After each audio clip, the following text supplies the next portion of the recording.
Good morning students, कैसे हैं आप सभी। स्वागत है आपका हमारे YouTube channel MP reading classes में।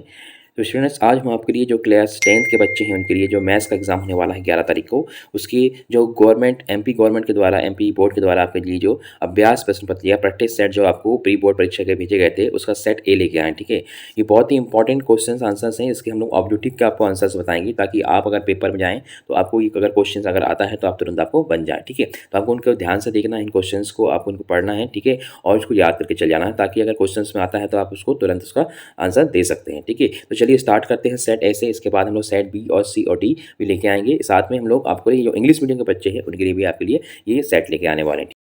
तो चलिए देखते हैं, स्टार्ट करते हैं। पहला क्वेश्चन क्या है, सही विकल्प चुनिए। तो पहला क्वेश्चन क्या है, देखें, दो संख्याएं ए और बी इस प्रकार हैं कि A into B is equal to 64 और उसका जो एचसीएफ 16 है तो उसका एलसीएम कितना होगा। ठीक है, तो ऑप्शन में आपको दिए हैं, ए में 4 दिया है, बी में 8 दिया है, सी में 32 दिया है और डी में 256 दिया है। तो उसका सही आंसर क्या है आपका 4 का नंबर जाएगा। ठीक है, ए नंबर का जो है सही आंसर है 4 जाएगा। क्वेश्चन नंबर सेकंड देखते हैं, यदि किसी द्विघात बहुपद A X X Y plus B X plus C के शून्यक ए और बी हो तो ए और बी का मान होगा। ठीक है, तो आपको ऑप्शन में दिए हैं सी अपॉन ए, बी अपॉन सी, माइनस सी बी अपॉन ए या माइनस ए अपॉन सी। तो सही आंसर क्या आपका आपका ए हो जाएगा। ठीक है, सी अपॉन ए हो जाएगा इसका सही आंसर। क्वेश्चन नंबर थर्ड देखते हैं, यदि A1 upon A2 is equal to B1 upon B2 is equal to C1 upon C2 हो तो रैखिक समीकरण का युग्म A1x plus B1y plus C is equal to 0 तथा A2x plus B2y plus C2 is equal to 0 का ए का एक A2 है ना क्या होगा। ठीक है, इसको आपको बताना है। तो देखिए ऑप्शन, आपको जो क्वेश्चन के ऑप्शन क्या दिए हैं, एक अद्वितीय हल होगा, कोई हल नहीं होगा, या फिर अनंता अनेक हल होंगे, या फिर इनमें से कोई नहीं। तो सही आंसर क्या जाएगा आपका अनंता अनेक हल होंगे। ठीक है, चलिए क्वेश्चन नंबर 4 देखते हैं, श्रेणी 6 12 18 कंटिन्यू चलेगी का कौन सा पद 54 होगा या फिर 54 नंबर का होगा। तो इसका ऑप्शन दिए हमको 5वां 8वां 9वां 6वां। तो सीरीज देखिए क्या चल रही है इसमें, एक तरह से टेबल चल रही है, 6 को 6 6 12 6 18। ठीक है, इस तरह से 54 नंबर में कौन से में आएगा आपका 9वें नंबर में आएगा। ठीक है, 9वें नंबर का आपका 54 हो जाएगा। इसका सही आंसर ये। अब देखते हैं क्वेश्चन 5, त्रिभुज ए बी सी में ए बी इक्वल टू 6_3 है सेंटीमीटर है, तो A C is equal to 12 centimetre और B C is equal to 6 centimetre है, तब बी कोण का मान होगा। कोण बी का मान कितना होगा, ऑप्शन दिए 120 डिग्री सेल्सियस है आपका, डिग्री है 60 डिग्री है, 90 डिग्री है, 45 डिग्री। तो सही आंसर क्या है आपका आपका 90 डिग्री जो है आपका इसका मान होगा। ठीक है, सही आंसर जाएगा 90 हो जाएगा। चलिए क्वेश्चन देखते हैं 6 नंबर का, दो बिंदुओं है ना, ए क्वेश्चन में दिया है 1 एंड x1 y है ना, y1 और p दिया है x2 और y2 के बीच की दूरी है दो बिंदु के। तो आपको ऑप्शन देती है A B is equal to underscore, हम आपको सही आंसर देते हैं। इसका सही आंसर जो है क्या हो जाएगा आपका A B is equal to x2 minus x1 की square plus y2 minus y1 की स्क्वायर हो जाएगा। ठीक है, तो फर्स्ट वाला जो था आपका ये आपका सही हो जाएगा, ए नंबर का जो है आपका सही हो जाएगा। ठीक है, इसमें ऑप्शन ए आपका सही है। ठीक है, चलिए क्वेश्चन देखते हैं हम लोग। अब सेकंड, रिक्त स्थान भरिए। तो इसमें आपको ऑप्शन दिए हैं, क्या क्वेश्चन दिए हैं देखें, प्रत्येक भाज्य संख्या को खालिस्तान संख्याओं के गुणनफल के रूप में व्यक्त किया जा सकता है। ठीक है, तो इसमें आपके आंसर क्या लिखेंगे, इसमें है प्रत्येक भाज्य संख्या को अभाज्य अभाज्य संख्याओं के गुणनफल के रूप में व्यक्त किया जा सकता है। ठीक है, इसमें आप आंसर क्या डाल देंगे, अभाज्य डाल देंगे पहले वन। ठीक है, चलिए क्वेश्चन नंबर सेकंड देखते हैं, द्विघात समीकरण के विविधीकरण का सूत्र है डी इक्वल टू, इसका सही आंसर जाएगा D is equal to B का स्क्वायर माइनस 4ac। ठीक है, ये आपका सेकंड नंबर का जो है क्वेश्चन है उसका आंसर हो जाएगा डी इक्वल टू की जगह बी स्क्वायर माइनस 4ac हो जाएगा। ठीक है, चलिए क्वेश्चन नंबर 3 देखते हैं, यदि किसी समांतर श्रेणी का nवा पद 3+2n हो तब श्रेणी का प्रथम पद खालिस्तान होगा। ठीक है, तो इसका सही आंसर क्या जाएगा आपका 5 जाएगा। ठीक है, तो श्रेणी का पहला प्रथम पद का हो जाएगा आपका 5 हो जाएगा, है ना। चलिए क्वेश्चन नंबर हम देखते हैं 4 देखते हैं।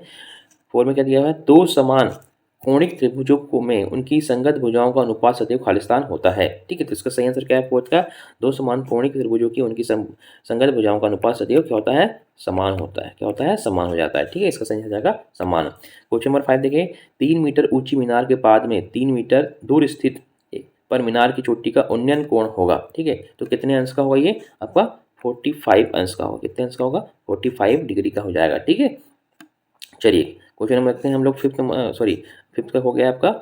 अब देखते हैं हम लोग क्वेश्चन नंबर 6, वृत्त को दो बिंदुओं पर प्रतिच्छेद करने वाली रेखा को खालिस्तान रेखा कहते हैं। तो क्या कहते हैं, इसको छेदक रेखा कहते हैं। क्या बोलते हैं, छेदक रेखा बोलते हैं।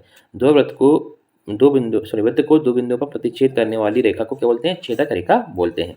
ठीक है, चलिए क्वेश्चन नंबर हम लोग 3 देखते हैं क्या है, सही जोड़ी बनाइए। इसमें देखिए पहले जो ऑप्शन दिए हैं आपको first one, second, third, six तक दिए हैं, इसमें आपको सही आंसर बता देते हैं। देखिए फर्स्ट का सही आंसर क्या जाएगा आपका यहाँ पे, देखें वन प्लस कॉट का स्क्वायर, कॉस्ट का, ठीक है सही आंसर क्या है इसका, एफ नंबर हो जाएगा। एफ नंबर क्या दिया है आपको यहाँ पे, कॉसेक स्क्वायर थीटा हो जाएगा। ठीक है, चलिए क्वेश्चन नंबर सेकंड देखते हैं। सेक थीटा का क्या जाएगा आपका, सही जाएगा 1 अपॉन कॉसेक थीटा हो जाएगा, ये आपका फर्स्ट वाला ऑप्शन आएगा। ठीक है, फिर है sine square theta plus cos square theta का समान क्या होगा, तो तीसरे नंबर का सही आंसर क्या जाएगा आपका, ई नंबर हो जाएगा। ठीक है, क्या हो जाएगा, एक हो जाएगा इसका मान। चलिए क्वेश्चन नंबर देखते हैं, वृत्त की परिधि, वृत्त की परिधि का सूत्र क्या होता है आपका, 2πr होता है। क्या होता है, 2πr, तो सी नंबर का आपका सही आंसर हो जाएगा। वृत्त का क्षेत्रफल, वृत्त का क्षेत्रफल क्या होता है आपका, πr स्क्वायर होता है। ठीक है, तो आपका जो बी नंबर का सही आंसर हो जाएगा। और लास्ट में बचा क्या आपका, असंभव घटना की पता की प्रायिकता। ठीक है, असंभव घटना की प्रायिकता क्या हो जाती है, 0 हो जाती है। ठीक है, तो आपको ये डी नंबर का जो है सही आंसर हो जाएगा, डी नंबर का आपका लास्ट वाले का आंसर हो जाएगा। इस तरह से आप पूरे आंसर्स निकाल सकते हैं। ठीक है, तो फर्स्ट में किसका जाएगा आपका, एफ जाएगा। ठीक है, आपका फिर सेकंड में कौन सा जाएगा आपका, ए आ जाएगा। थर्ड में क्या जाएगा, ई हो जाएगा। ठीक है, ई, और इसके बाद सी, है ना, और इसके बाद बी और डी। ठीक है, इस तरह से आप इसको मैच कर सकते हैं। क्वेश्चन नंबर 4 देखते हैं, एक शब्द या वाक्य में उत्तर दीजिए। तो पहला क्वेश्चन क्या है, देखिए यदि किसी द्विघात समीकरण के युक्तिकर का मान धनात्मक हो तो उस समीकरण के मूलों की प्रकृति कैसी होगी। ठीक है, तो इसका सही आंसर क्या आ जाएगा आपका, वास्तविक और समान हो जाएगी। क्या हो जाएगी, वास्तविक और समान। ठीक है, इसका सही आंसर जाएगा आपका वास्तविक और समान हो जाएगी। चलिए क्वेश्चन नंबर देखते हैं हम लोग सेकंड, क्या सभी वर्ग समरूप होते हैं।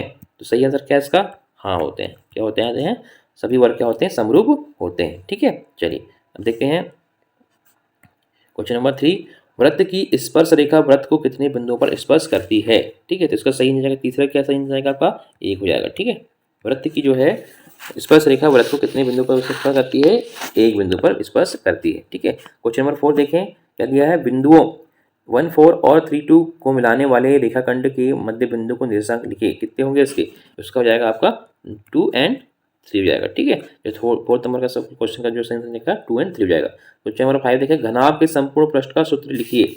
तो घनाभ के संपूर्ण पृष्ठ का सूत्र क्या होता है, देखिए घनाभ का सूत्र 2 आपका क्वेश्चन में जाएगा CV plus BH plus HL। ठीक है, ये आपका इसका सूत्र जाएगा, इसको आप नोट कर सकते हैं। ठीक है, चलिए क्वेश्चन नंबर आप देखते हैं 6। क्वेश्चन नंबर 6 क्या दिया है, 2, 4, 8, 7, 5, 4, 9, 6, 7, 1, 7 का बहुलक क्या होगा। ठीक है, तो इसमें देखिए बहुलक मतलब कौन सी चीज़ है, इसमें रिपीट हो रहा है, तो सबसे ज़्यादा कौन सा हो रहा है, 7 हो रहा है, 1, 2, 3 बार हो रहा है, तो जो बहुलक हो जाएगा क्या जाएगा प्लस 7 हो जाएगा। ठीक है, यहाँ पर 6 का आंसर हो जाएगा। चलिए क्वेश्चन हमने कंप्लीट कर लिए हैं, इसके बाद हम देखते हैं असत्य और असत्य। देखिए किसी बिंदु का भुज 0 है और कोटि 3 है तब वह x अक्ष पर स्थित होगा। ये सही है कि गलत है, तो आपका जो फर्स्ट वाला है क्या है, ये असत्य है। ठीक है, क्या है आपका, ये वाला फर्स्ट वाला असत्य हो जाएगा। ठीक है, ये फॉल्स हो जाएगा आपका। चलिए क्वेश्चन नंबर सेकंड देखते हैं हम लोग अब, यदि किसी द्विघात समीकरण के वियुक्तिकर का मान 0 है तो मूल वास्तविक और समान होंगे। ठीक है, तो सेकंड वाला क्या है आपका, सही है। ठीक है, फर्स्ट जो है ट्रू हो जाएगा, ये क्या हो जाएगा, ट्रू मतलब सत्य हो जाएगा, है ना, सेकंड नंबर क्या जाएगा, सत्य हो जाएगा। क्वेश्चन नंबर 3 देखें, श्रेणी 2, -2, 2, -2 एक समांतर श्रेणी है, क्या ये सही है, आपका ये फॉल्स हो जाएगा। ठीक है, थर्ड का नंबर क्या है, ये समांतर श्रेणी नहीं, फॉल्स हो जाएगा, मतलब असत्य हो जाएगा। क्वेश्चन नंबर 4 देखते हैं, क्षैतिज तल के ऊपर की ओर देखने पर दृष्टि रेखा क्षैतिज रेखा के साथ अवगमन कोण बनाती है। ठीक है, तो आपका चौथा नंबर भी क्या है आपका, ये फॉल्स है। ठीक है, ये असत्य हो जाएगा, चौथा नंबर भी क्या है, असत्य नहीं बनाती है ना। चलिए क्वेश्चन नंबर 5 देखते हैं हम लोग, एक किनारे पर बेलनाकार बनाई गई पेंसिल एक शंकु और एक बेलन का संयोजन है। ठीक है, तो जो है आपका फिफ्थ नंबर क्या है, ये सत्य है, आपका ट्रू हो जाएगा। ठीक है, मतलब सत्य वाला ये। क्वेश्चन नंबर 6 देखें, किसी घटना की प्रायिकता एक से अधिक नहीं हो सकती, ये भी क्या है, किसी की घटना की प्रायिकता एक से अधिक नहीं हो सकती, ये भी क्या है आपका ट्रू है। ठीक है, मतलब सत्य है ये।